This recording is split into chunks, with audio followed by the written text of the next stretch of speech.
Antes de tudo, né, boa noite a todas e a todos, né, por estarem aqui presentes nesse canal da Escola Piloto, professor Júlio Massarani. Espero que estejam bem em suas casas, né. Primeiramente, queria agradecer o convite da professora Ellen Ferraz, aí, e a equipe dos organizadores da Escola Piloto, né, para poder fazer essa apresentação aí breve sobre a importância da simulação dinâmica na engenharia de processos químicos, né, mais como um momento aí de descontração, né, nesse período bastante conturbado aí, né, que a gente está passando, né, se isso for possível, então, né, espero que seja uma descontração para todos aí. Bem, essa apresentação, vou primeiro dar uma breve introdução com alguns exemplos ilustrativos, né, depois eu vou falar um pouco da área de engenharia de sistema de processos, né, área PSE, características dos simuladores de processos para simulação dinâmica, né, também um pouco aí de fundamentos necessários para o entendimento da simulação dinâmica, né, e os métodos numéricos associados, né, e finalizar com alguns comentários. Bom, a simulação dinâmica está presente, né, em vários dos processos aí da engenharia química e áreas afins, né, como os processos batelada, semi-batelada, que são inerentemente, né, transientes, não preciso falar sobre eles, né. A otimização dinâmica em tempo real, né, onde o modelo dinâmico é o coração aí dessas aplicações, né, na parte de controle avançado de processos, né, tanto para testar estratégias de controle, né, servindo aí como uma planta virtual, mas também como modelo interno aí de controladores preditivos, né, então a simulação dinâmica está presente aí nessas etapas e várias outras aí listadas abaixo. Também na partida e parada aí de plantas industriais, né, que são operações de alto risco, né, então a simulação dinâmica está aí para auxiliar nessas etapas e também nas transições aí de operações, transições de produtos, né, então são características inerentemente também transientes aí de processos. Na intensificação de processos, né, onde os comportamentos complexos dessas junções aí de diferentes etapas aí de processos, né, são bastante importantes. Espero que seja, inclusive, assunto aí de um próximo seminário aí, ministrado pelo professor Primo, né, na parte de análise de sistemas não lineares. Também na etapa de ensino, né, na sala de aula, e treinamento de operadores, né, para, por exemplo, antecipar aí a partida de plantas industriais novas, né. Então, são alguns exemplos aí de onde a simulação dinâmica está sempre presente, né. E dentro do contexto que estamos passando atualmente, também tem aplicações na área da saúde pública, né, como a dinâmica de populações, né, a produção e purificação aí de fármacos, a administração de medicamentos, né, o drug delivery. Imagino que todos vocês já devem ter visto imagens como essa, né, que eu estou colocando aí, onde vocês devem ter visto falar também do achatamento da curva, né, em função das limitações dos sistemas de saúde. Essas curvas, nesse caso, foram geradas aí pelo modelo epidêmico clássico, né, o modelo CIR, né, onde S é a fração da população suscetível, I é a fração da população infectada, e R é a fração da população recuperada, aí, onde se entenda recuperada os curados e os que foram a óbito, né.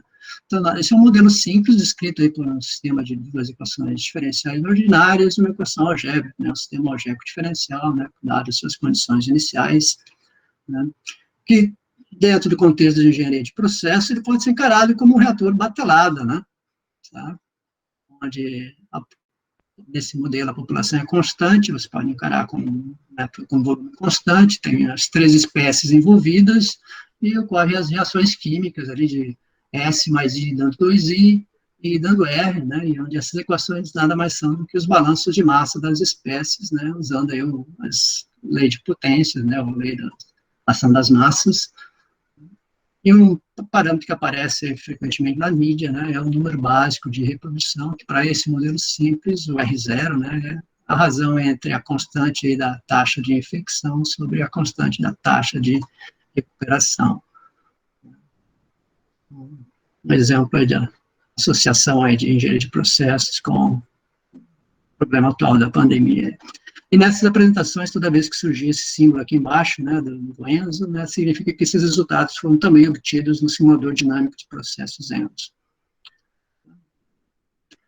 Bem, existe uma enormidade de modelos epidêmicos que tentam descrever esses comportamentos, né? Aqui tem alguns exemplos deles, onde que muda de um para o outro, são as classes da população, né? Por exemplo, aqui no modelo SEIR, onde tem mais uma classe aqui, a classe dos expostos, né? Naquele período de latência, onde a pessoa ainda não está infectando outras pessoas, né?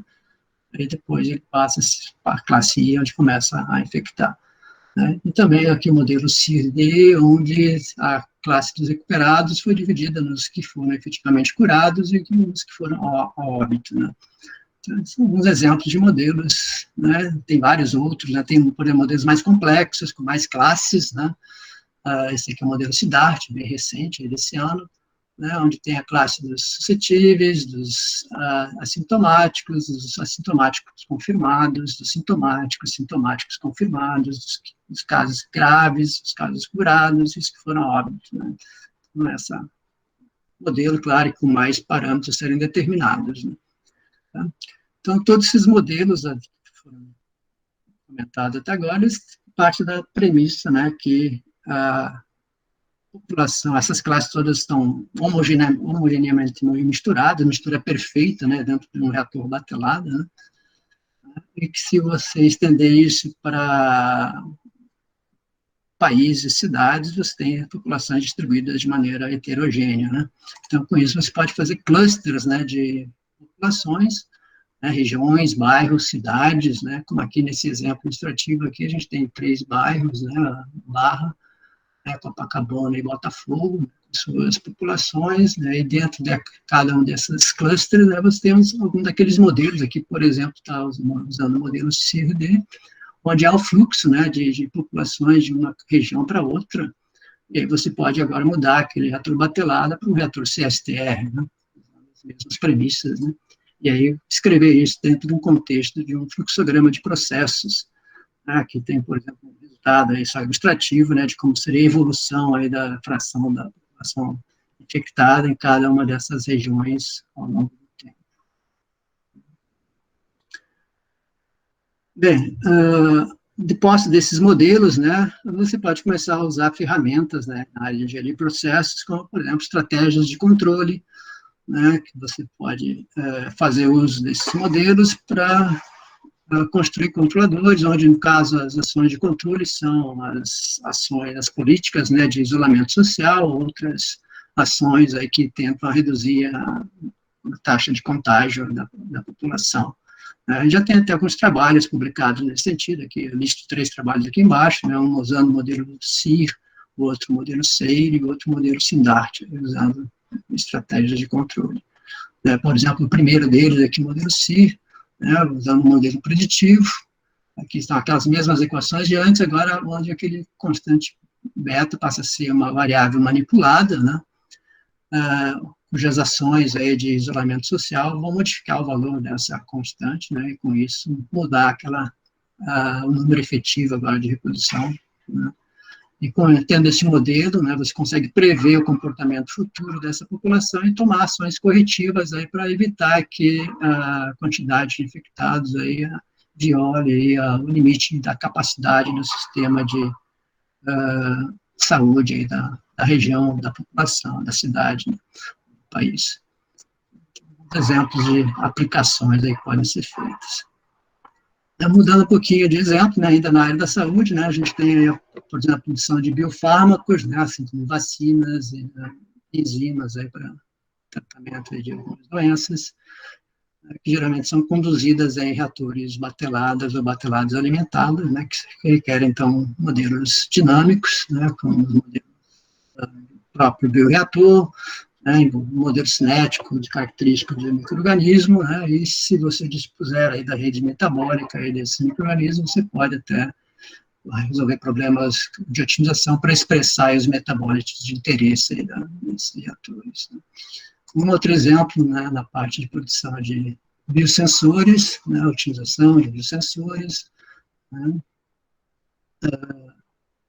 onde, então, com a simulação dinâmica, você pode prever o comportamento desses biosensores, qual é o tempo de atuação, de resposta aí do sensor, resolver o problema de otimização aí do próprio biosensor, a espessura, por exemplo, como resultado aí dessas simulações, dispondo aí de um modelo aí de transporte aí de massa e dos mecanismos de reação que ocorrem dentro dele. Os modelos também nessa área da saúde, que são inerentemente transientes, né, os processos de separação aí de enantiômeros, como o exemplo o praziquantel, que é usado no tratamento da esquistossomose, né, que conduzido aí num sistema de cromatografia contínua eletromóvel simulado, né, que é um sistema com operação transente, de modo periódico, aí no chaveamento aí da operação das colunas de cromatografia. Então, também, se você quer otimizar esse processo, aí você precisa dispor aí de um modelo dinâmico para esse sistema. Ainda dentro desse contexto, né, uma vez separado esses enantiômeros, você pode passar por um processo de cristalização, né, que esses fármacos aí, na forma de cristais, né, a sua forma, a distribuição de tamanho são importantes aí para as suas aplicações, né. Então, também, dentro desse processo de cristalização, o comportamento dinâmico e do crescimento dos cristais são características bastante relevantes para serem compreendidas, né. E um último exemplo aqui, também nessa linha da área da saúde, né, o próprio transporte de fármacos aí no sistema cardiovascular do corpo humano, ele pode ser encarado aí como um processo, né, onde os vários órgãos que fazem parte aí do sistema cardiovascular, né, como o coração, fígado, os rins, né, as veias, artérias e as interconexões entre elas, né, você pode montar um fluxograma de processo, né, com um modelo adequado para cada uma dessas partes, né, você consegue, então, analisar o transporte de fármacos nesse sistema cardiovascular, aqui, onde essa curva aqui embaixo, por exemplo, ilustra aí o transporte de fármaco até o fígado, né, a variação da concentração aí desse fármaco ao longo do tempo nesse órgão. Né. São alguns exemplos de aplicações aí da área de engenharia de processos, né, que dá para perceber que é uma área transdisciplinar, né, cujo foco principal é projeto e operações aí de sistemas complexos, né. Então, a definição mais específica, né, seria se concentrar no desenvolvimento e aplicações de métodos de modelagem matemática e computação para simular, projetar, monitorar, controlar e otimizar esses processos.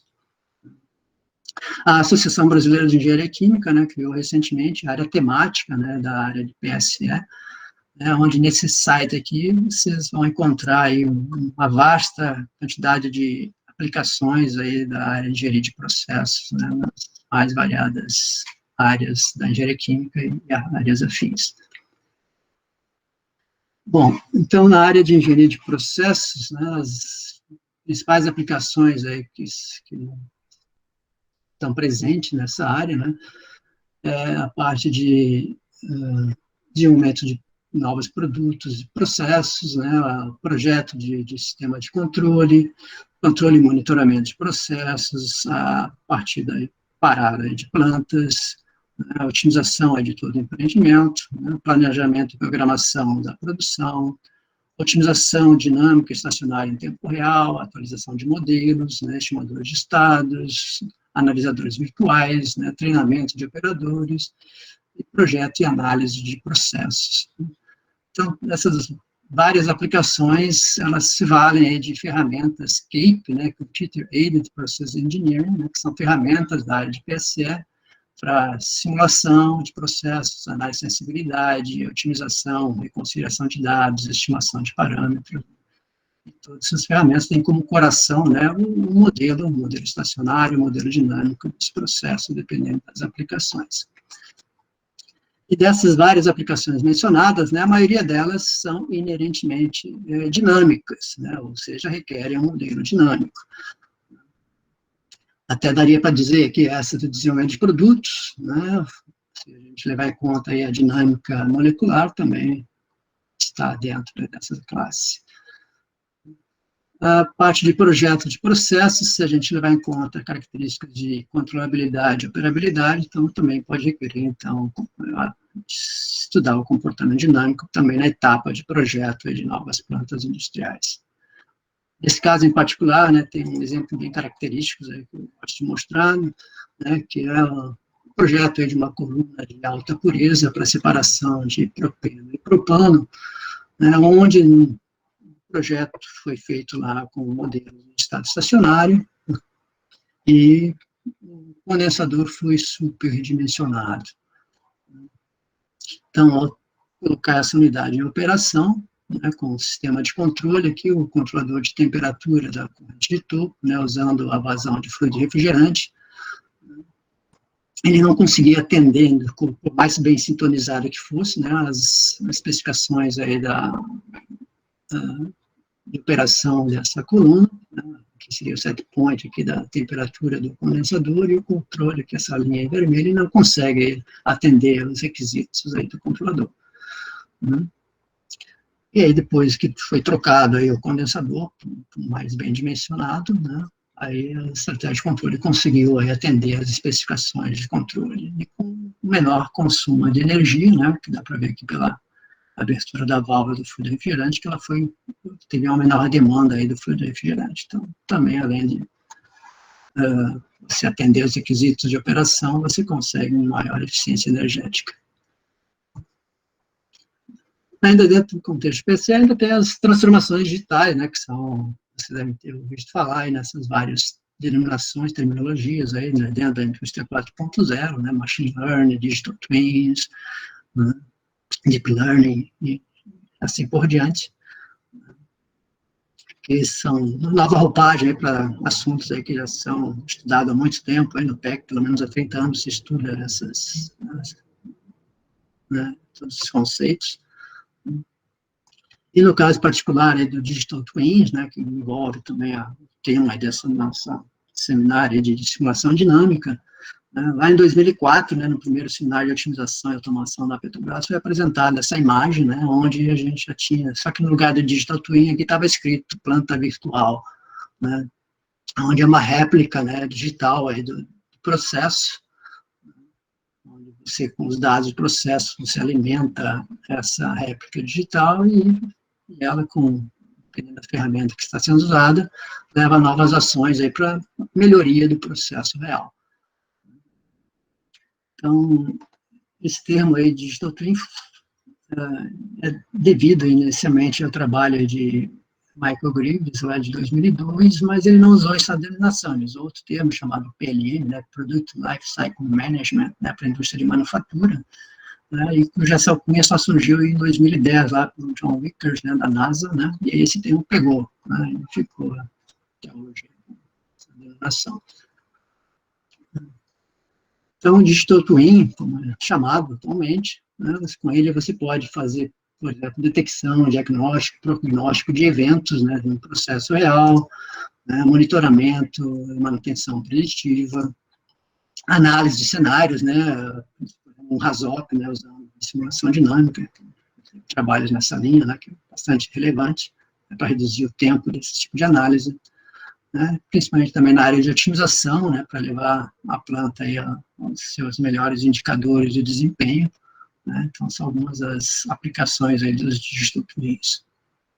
E ele, quando integrado aí às técnicas de Machine Learning, né, então você pode aproveitar melhor os dados do processo, né, analisar aí com as técnicas de inteligência artificial, deep learning, redes neuronais, aí você melhorar a aderência desses Digital Twins ao processo e, com isso, trazer mais benefícios aí ao processo real.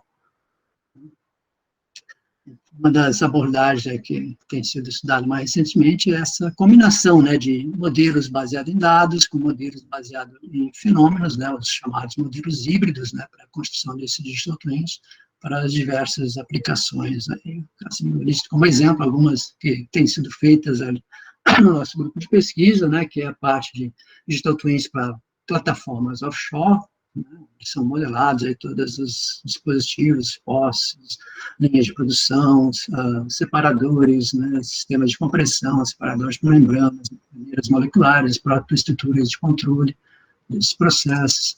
Em biorefinarias, né, plantas virtuais para produção de etanol de primeira e segunda geração, para a otimização desses processos, né, principalmente de segunda geração, para tentar torná-los viáveis economicamente, né, que é uma das tarefas, desafios atuais da atualidade. Também alguns outros exemplos, como reatores catalíticos, né, usando os digital twins para sistemas onde há desativação catalítica. Então, ele interligado ao processo, você conseguiria, então, prever essa desativação e tomar ações corretivas para aumentar o tempo de campanha dessas unidades, né, integradas aí aos digital twins. Um outro exemplo é na área de segurança de processos, né, um sistema de despressurização de emergência de unidades. Com isso, com esse estudo de simulação dinâmica, analisar o comportamento e nessas situações de emergência, você consegue projetar de maneira mais adequada os sistemas de despressurização, né, que caso fosse superdimensionado, poderia causar danos aí a essas unidades nesses eventos. Um último exemplo aqui nessa linha, né, seria a parte de monitoramento aí de emissões gasosas em turbinas a gás em fornos, né, com uma expectativa de substituir aí os sistemas de monitoramento físicos instalados por esses sistemas preditivos de monitoramento, né, com isso aí reduzindo os custos de instalação e de manutenção e aumentando a capacidade aí de controle das emissões. Então, são vários exemplos aí de aplicações aí das digital twins associadas às plantas reais. Entrando na questão aí dos simuladores necessários aí para fazer todas essas atividades, né, existem dois principais tipos de simuladores, né, que são os simuladores modulares sequenciais, né, que fazem os cálculos de maneira sequencial aí, né, todos os dispositivos, seguindo a topologia do processo. Quando ele encontra alguns reciclos, né, tem que fazer todos os cálculos iterativos até a convergência em novos reciclos e vão fazendo esses cálculos até que todo o fluxograma tenha convergido para o seu resultado final. Exemplo desses simuladores é o Aspen Plus, HiSys, Petrox, né, DWC. A característica desses é que os modelos são geralmente caixas pretas, né, porque as técnicas numéricas envolvidas são dedicadas para cada tipo de equipamento, né, e com isso os modelos matemáticos e os métodos numéricos se confundem num algoritmo único que fica difícil você fazer alguma alteração nesse sistema, né, caso seja permitido. Por outro lado, a abordagem orientada por equações separa esses dois mundos, né, onde você tem o processo onde cada um desses dispositivos são modelados, né, com suas premissas, né, uma vez dispondo de todas as equações que descrevem cada um desses equipamentos. O conjunto completo de equações são encaminhados para os métodos numéricos, né, seja para a resolução de estados estacionários, simulação dinâmica, ou mesmo otimização, né, com o mesmo conjunto de equações. Exemplo de simuladores que fazem uso dessa abordagem é o simulador ENSO, né, o GPROMS, Aspen Dynamics, o EASY. E quando a gente leva isso para a simulação dinâmica, né, que é o foco dessa apresentação, né, os simuladores modular sequencial, eles têm muita limitação de uso de técnicas de simulação dinâmica, ele se vale essencialmente de métodos de baixa ordem, como métodos de Euler, implícito, explícito, com passo fixo, devido à sua característica sequencial de funcionamento. Claro que daria para usar métodos de mais alta ordem, mas teria que usar formas de integração entre as unidades, aí via, por exemplo, relaxação em forma de onda, que não são usadas pelos simuladores existentes. Um exemplo ilustrativo, o próprio Aspen HiSys Dynamics, que usa essa abordagem sequencial modular, ele faz uso de um método Euler implícito, ou seja, de baixa ordem, com passo fixo. E, além disso, para ganhar eficiência computacional, né, ele decompõe aí, segrega as equações que ele chama aí de pressão e vazão, no primeiro estágio, que é resolvida a cada passo, essencialmente atender à restrição de manter o volume total de cada dispositivo constante e atender às equações aí de relação pressão-vazão. Né? No segundo estágio, né, nesse primeiro estágio, né, então, a temperatura e composição são mantidas constantes, então já é uma aproximação, né. No balanço de energia, eles são resolvidos a cada 2 passos de integração, ou seja, tempos maiores, né, e o balanço de massa a cada 10 passos, né, como exemplo de maneira segregada de resolução desse sistema, ou seja, é uma solução aproximada.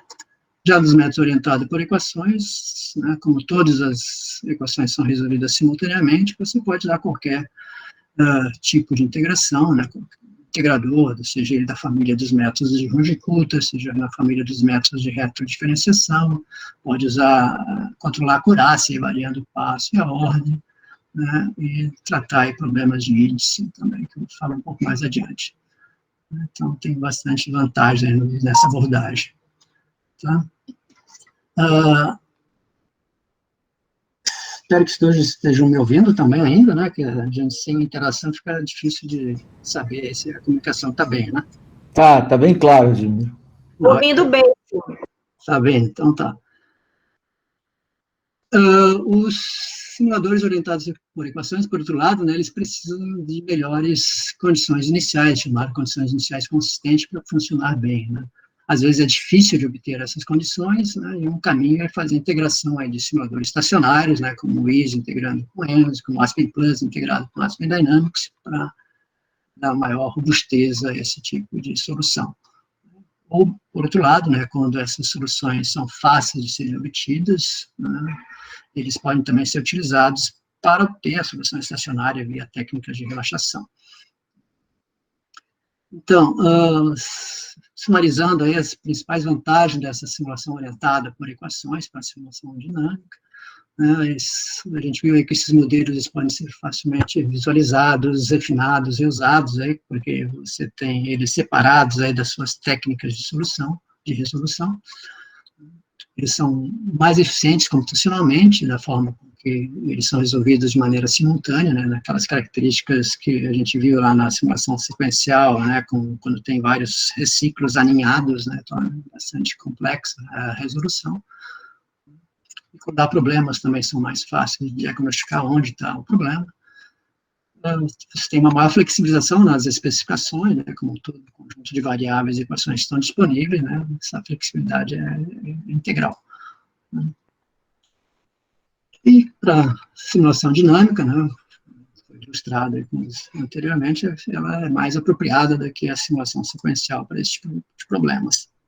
E mais relevante ainda, né, é como as equações que definem podem ser atribuídas a diferentes técnicas de resolução numérica, né, você pode ser usado os mesmos modelos para simulação, otimização, estimação de parâmetros, reconciliação de dados, e tendo aquele ambiente integrado de ferramentas para resolver aquelas várias aplicações da área do PSE.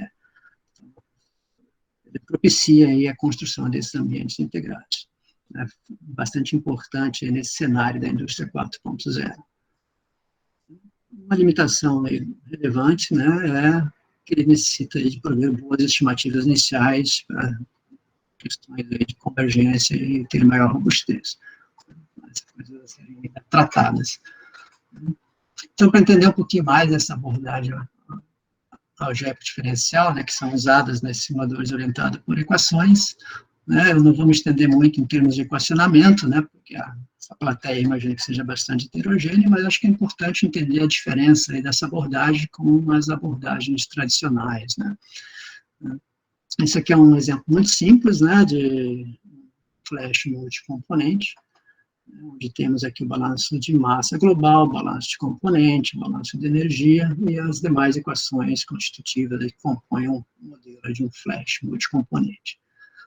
A abordagem diferencial, vamos chamar assim, não é a abordagem algébrica diferencial, então na abordagem diferencial, você primeiro resolve as equações algébricas, algumas podem ser resolvidas sequencialmente, outras são blocos integrados não lineares, que devem ser resolvidos por algum resolvedor de equações não lineares. Uma vez resolvidas esse bloco de equações algébricas, você consegue, então, evoluir as equações diferenciais no tempo, resolvendo, então, o sistema de equações diferenciais ordinárias. Então, você tem 2 níveis de solução.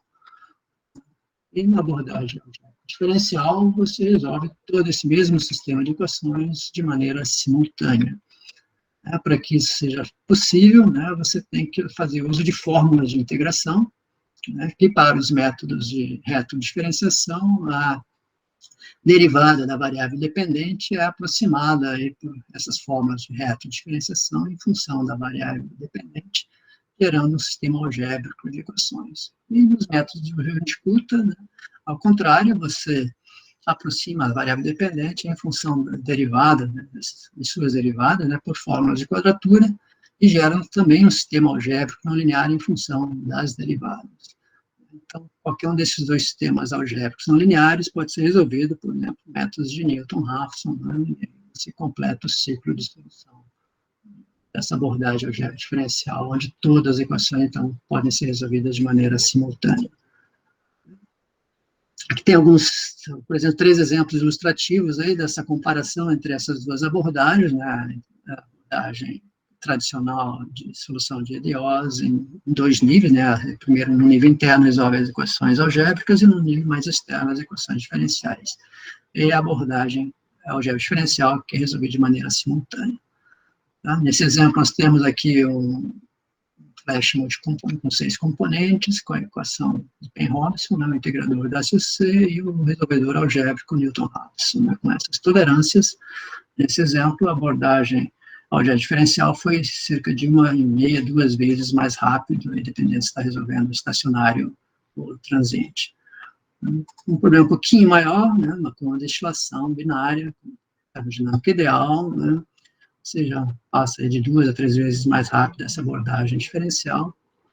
Um problema de dimensão maior ainda, né, que é o escoamento bifásico de nafta, 9 componentes, um modelo termodinâmico de Penrose, um modelo unidimensional, né, resolvido no MATLAB, aí, com um integrador conhecido, o AD15S, um método de Newton lá para resolver essas equações algébricas. Esse é um método tipo de retodiferenciação, com essa tolerância, né, 2 cenários, né, um cenário onde não ocorre a mudança dos regimes de escoamento ao longo de toda a tubulação, e um outro cenário onde ocorrem essas mudanças de regime, e gerando algumas descontinuidades ao longo da tubulação. Quando não há mudança, a abordagem algébrica diferencial foi cerca de 33 vezes mais rápida que a abordagem ordinária, lá essas descontinuidades foi cerca de 10.000 vezes mais rápida. Então, mostrando aí as vantagens que tem dessa abordagem. Então, essa abordagem, ela não é nova, né? Ela data aí da anos 70, lá com o Guia, né, que iniciou aí, os desenvolvimentos de métodos numéricos para essa abordagem algébrica diferencial, né? Ainda poderia voltar lá para o século XVIII, XIX, onde foi formulada essa abordagem, mas não resolvida numericamente, né, por Lagrange, depois Kirchhoff, né? Mas teve toda uma evolução aí de desenvolvimento de métodos numéricos, né, uma sequência de trabalhos, né, cada vez aprimorando mais os métodos numéricos de solução dessa abordagem algébrica diferencial. Então, para ilustrar isso, eu vou pegar os problemas que surgem nessa solução, por isso desses vários trabalhos, né, porque não é tão trivial resolver esse tipo de abordagem também. Vou pegar um exemplo super simples aqui, que é um tanquezinho de mistura, né, onde dá um balanço de massa e gera essa equação diferencial, com essa condição inicial, onde nós temos 2 variáveis, eu chamei de x1 e x2, né, x1 é a concentração de entrada, aí desse, imagina que seja o sal na água, né, e x2 é a concentração de saída, que é um tanque de mistura bem agitado, então está homogêneo, a concentração de saída é igual à concentração de entrada, do meio, né. Então, o primeiro cenário, né, onde a concentração de entrada é a força motriz, vamos chamar de U aqui, é conhecida uma função contínua, seja uma senoidal, uma integral, que é aplicada aqui nesse processo. Então, esse sistema de equações tem essas soluções analíticas aqui, a solução analítica, onde você percebe a presença aqui de uma condição inicial arbitrária, né, esse C0 aqui é arbitrário, para esse tipo de cenário onde a concentração de entrada é especificada. E um outro cenário, né, onde a concentração de saída agora é especificada, né? Então, o de T aqui, que seria a nossa força motriz, é a concentração de saída, x2, né? Então, esse mesmo sistema de equações, agora com x2 sendo a variável especificada, tem como solução analítica essas duas equações. E perceba que, na condição inicial, né, eu não posso arbitrar nada, né, porque as duas variáveis na condição inicial são dadas aí pela própria força motriz. C0 aqui, né, ele não é mais arbitrado, é determinado pela função aqui de perturbação ou especificação. Então, nesse caso em particular, né, se a gente fosse resolver um método numérico, né, por exemplo, o método de Euler implícito, né, que está a fórmula do método de Euler implícito, né, no tempo inicial, ou seja, para k igual a zero, aqui, k seria os passos de tempo aqui nessa fórmula de Euler, né, nós teríamos essas expressões, né, onde a variável x2 é conhecida, né, porque é a força motriz, então dá para aqui dessas equações tirar aqui a variável x1, né, teria essa expressão, tá? Então, aqui está a presença aqui da condição inicial, né? E se essa condição inicial for a própria condição da força motriz, como nós vimos antes na solução analítica, à medida que o ΔT tende a zero, né, o de T1 tende a o de zero, então o numerador tende a zero, o denominador tende a zero, né, e aí dá para levantar isso e chegar no conceito de derivada de U aqui, que é a própria solução analítica que a gente viu antes. Então, nesse caso, a condição inicial é consistente. Se a condição inicial não fosse igual ao U de zero, né, à medida que o ΔT tende a zero, esse U que vai para zero ele vai ser diferente dessa condição inicial, então o numerador vai ser um número diferente de zero, o denominador tendendo a zero, né, o x1 vai para o infinito, mais ou menos infinito, ou seja, a condição inicial, nesse caso, é dita inconsistente. Então, esse é um típico problema que acontece nessa abordagem já diferencial. Você precisa prover condições iniciais consistentes, porque até o método numérico vai falhar. E um conceito que surge aí nessa abordagem diferencial é o conceito de grau de liberdade dinâmica. A definição dele é o número de variáveis em x do vetor x de t0, ou x' de t0, que é a derivada de x de t0, pode ser fixadas arbitrariamente para obter um conjunto de condições iniciais consistentes desse sistema de equações. Também conhecido como número verdadeiro de estados que esse sistema apresenta. Em última instância, o número de graus de liberdade é o número de condições iniciais que você deve prover para resolver esse sistema de equações. Um outro conceito é o conceito de índice diferencial, né, que é o número mínimo de vezes que esse sistema de equações precisa ser diferenciado em relação a t, até ele ser transformado num sistema de equações diferenciais ordinárias explícito. Vou pegar aqui um exemplo bastante simples, né, parecido com o anterior, só mais simples ainda, que se diferenciar ele duas vezes, eu gero um sistema explícito de DOS, né, x1 igual a x2, derivada de x2 igual a derivada da força motriz, derivada segunda da força motriz, que é conhecida, né? Então, esse sistema de EDOs aqui, né, por definição de índice, ele tem índice zero. Então, esse sistema original, ele tem índice 2. Né? Esse processo que a gente viu é o processo de redução de índice, né? Tantas vezes você tem que diferenciar que a definição do índice, você gera no final um sistema de EDOs que tem índice zero. E problemas que têm índice maior do que 1 vão apresentar algum tipo de problema de índice, seja aquele relatado anteriormente no método numérico, né, explicado da condição inicial consistente, seja outros problemas, tipo propagação de erro, né. Os sistemas de índice baixo, né, índice 0 e 1, o grau de liberdade dinâmica é fácil de ser determinado, né, porque ele é exatamente igual ao número de equações diferenciais, ou seja, o número de condições iniciais, basta contar quantas equações diferenciais que tem, eu sei quantas condições iniciais eu vou precisar. Já para problemas que têm índice maior do que 1, o grau de liberdade dinâmica agora não é mais isso, né, ele é igual ao número de variáveis diferenciais que apresenta, menos o número de restrições escondidas. O que são essas restrições escondidas agora? É um outro termo que a gente vai ver mais adiante. Tá? Então, para problemas com índice maior que 1, a gente tem que tratar de maneira diferenciada. Voltando àquele exemplo bastante simples de sistema diferencial, né, e fazer a redução de índice chegou nesse sistema ordinário, Na primeira etapa de diferenciação, lembra que a gente diferenciou duas vezes, né? Na primeira etapa, diferenciando essa segunda equação, vai gerar essa equação aqui, que ao substituir na primeira equação, vai gerar essa equação algébrica, né? Lembra que o é conhecido e sua derivada também é conhecida. Então, isso aqui é uma equação algébrica. Certo? Ela não existia nesse sistema original. Então, é uma equação escondida, uma restrição escondida do sistema original. Ela também tem que ser atendida a todo instante de tempo, senão você vai estar violando a solução do problema original.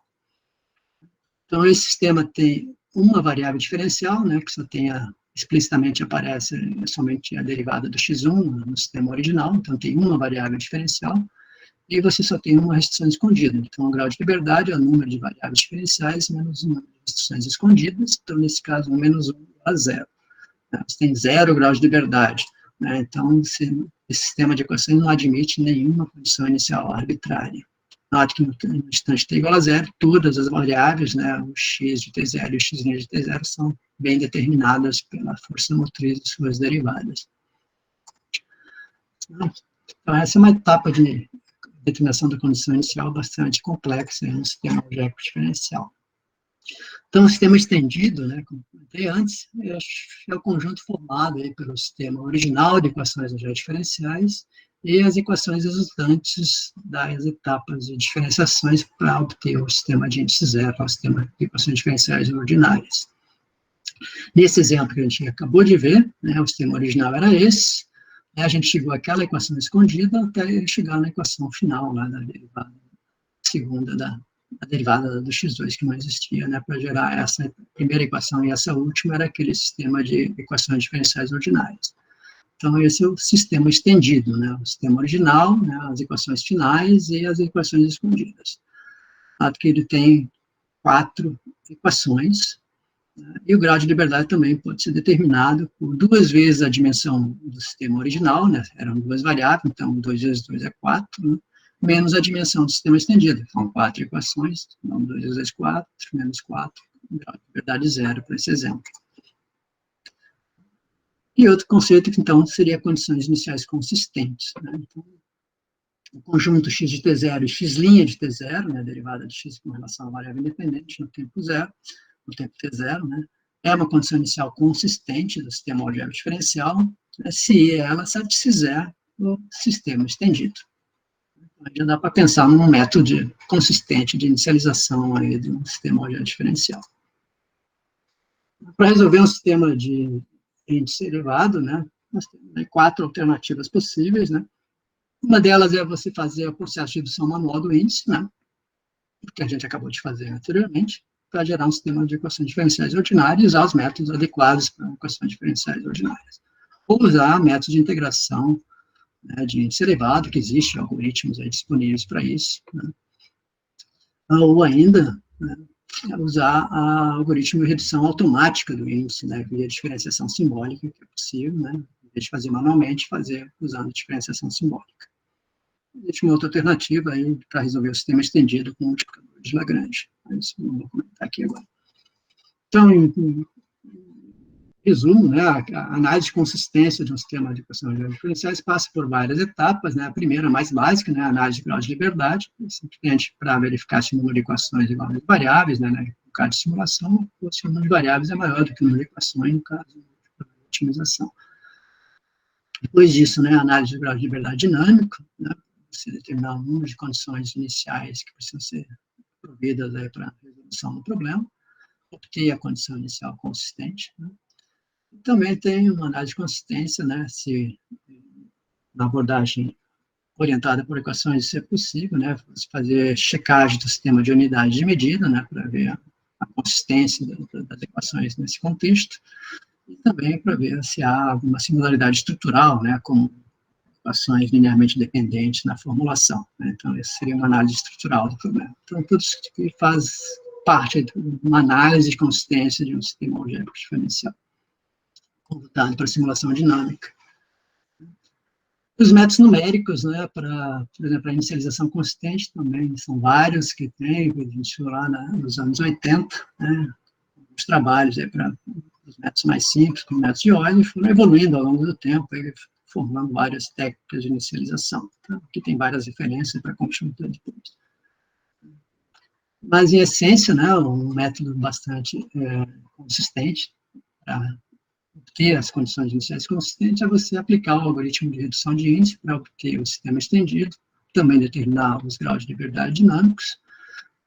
Com isso, você sabe quantas condições iniciais devem ser providas para o sistema, e dadas essas condições iniciais, você resolve o sistema estendido, e com isso você tem a condição inicial consistente para o problema.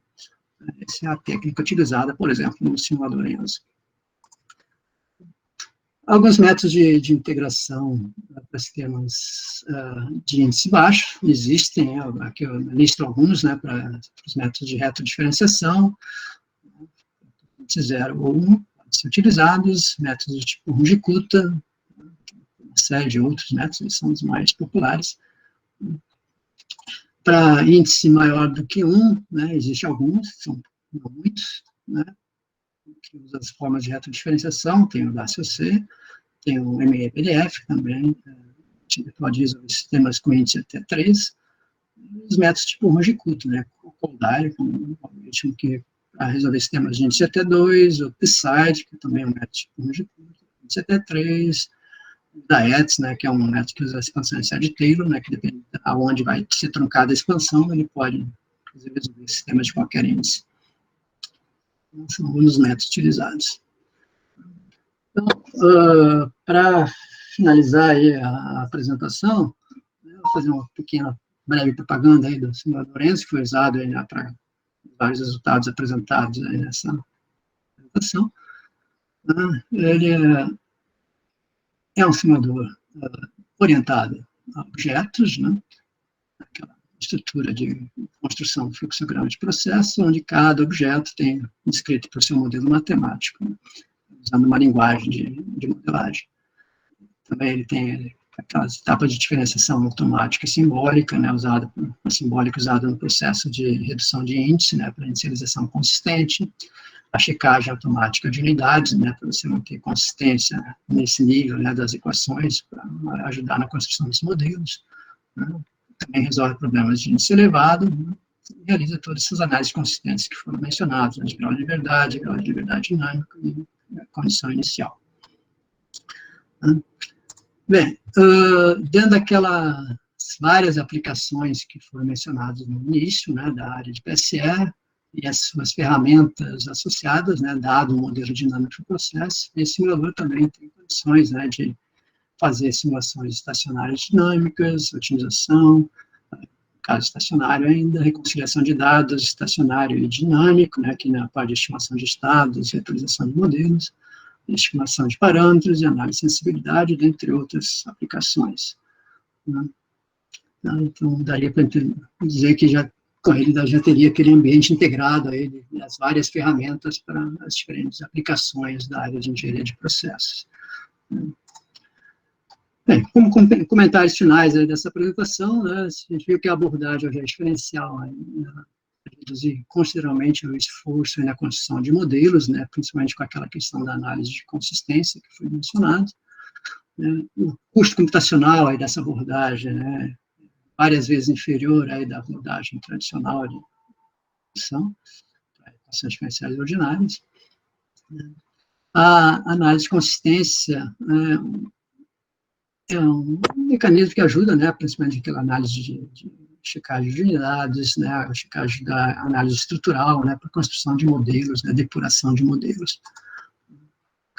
E a integração de todas essas técnicas que a gente viu, de redução de índice, diferenciação simbólica, diferenciação automática, mas também presente, né, inicialização consistente, né, resolução de sistemas objetos diferenciais, né, isso tornou possível o desenvolvimento de simuladores dinâmicos bastante eficientes, né, como é o Aspen Dynamics, como é o DeepMons, como é o Engine, né, o Jacobian, e assim por diante.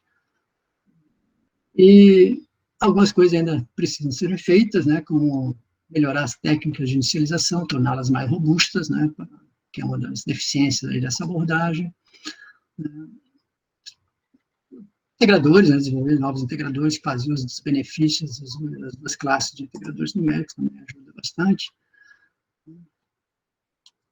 No contexto da engenharia de processos, né, o desenvolvimento de estratégias de inclusão de métricas, né, de controlabilidade, operabilidade na etapa de projeto de processos, né, e com isso você incorporar aí as características dinâmicas nessa etapa básica de desenvolvimento de novos processos, né, que isso vai melhorar aí depois a própria operação posterior.